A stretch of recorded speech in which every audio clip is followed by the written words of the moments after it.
പത്തനംതിട്ട ജില്ലയുടെ മിക്ക ഭാഗങ്ങളിലും വീണ്ടും മഴ ശക്തമായിട്ടുണ്ട്. ശബരിമല വനമേഖലകളിൽ രാത്രി ശക്തമായ മഴയാണുണ്ടായത്.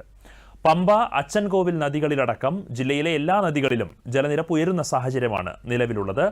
വിശദാംശങ്ങളുമായി സുനിൽ ഇലന്തൂർ ചേരുന്നു. സുനിൽ, ഈ നദികളിലെ ജലനിരപ്പ് ഉയരുന്നത് വളരെയധികം ജാഗ്രതയോടെ കാണേണ്ട ഒരു കാര്യമാണ്. എന്തൊക്കെയാണ് ഏറ്റവും പുതിയ വിവരങ്ങൾ? അനന്തു, കഴിഞ്ഞ രാത്രി ജില്ലയുടെ വിവിധ ഭാഗങ്ങളിൽ ശക്തമായ മഴ ഉണ്ടായെങ്കിലും ഇന്ന് പകൽ ജില്ലയുടെ മിക്ക ഭാഗങ്ങളിലും മഴയ്ക്ക് നേരിയ ശമനമുണ്ട്. താഴ്ന്ന പ്രദേശങ്ങളിൽ താമസിക്കുന്നവരും മണ്ണിടിച്ചിൽ, ഉരുൾപൊട്ടൽ സാധ്യതാ പ്രദേശങ്ങളിലും ഉള്ളവരും സുരക്ഷിത സ്ഥാപനങ്ങളിലേക്ക് മാറാൻ ജില്ലാ ഭരണകൂടം നിർദ്ദേശിച്ചിട്ടുണ്ട്. പമ്പയിൽ ജലനിരപ്പ് ഉയർന്നു നിൽക്കുന്ന അവസ്ഥയാണുള്ളത്.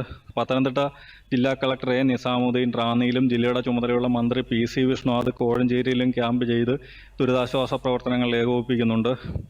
ആറന്മുളയിലും ജലനിരപ്പ് താണിട്ടില്ല. മാലക്കര ഭാഗത്ത് പമ്പ കരകവിഞ്ഞൊഴുകുന്നുണ്ട്. തിരുവല്ല നഗരത്തിലും താണ സ്ഥലങ്ങളിൽ വെള്ളം കയറിയിട്ടുണ്ട്.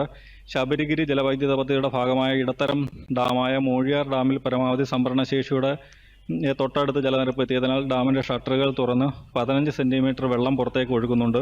വലിയ ഡാമുകളായ കക്ക, പമ്പ ഡാമുകളിൽ സംഭരണശേഷിയുടെ പകുതിയോളം മാത്രമാണ് വെള്ളമുള്ളത്. സംസ്ഥാന റവന്യൂ വകുപ്പ് മന്ത്രി AP അനിൽകുമാർ ജില്ലയിലെത്തി ഉദ്യോഗസ്ഥരുമായി കൂടിക്കാഴ്ച നടത്തി ദുരിതാശ്വാസ പ്രവർത്തനങ്ങൾ വിലയിരുത്തുന്നുണ്ട്. 100ഓളം ദുരിതാശ്വാസ ക്യാമ്പുകളിലായി 3500-ലധികം ആളുകളാണ് നിലവിൽ പത്തനംതിട്ട ജില്ലയിലുള്ളത്. അനന്തു.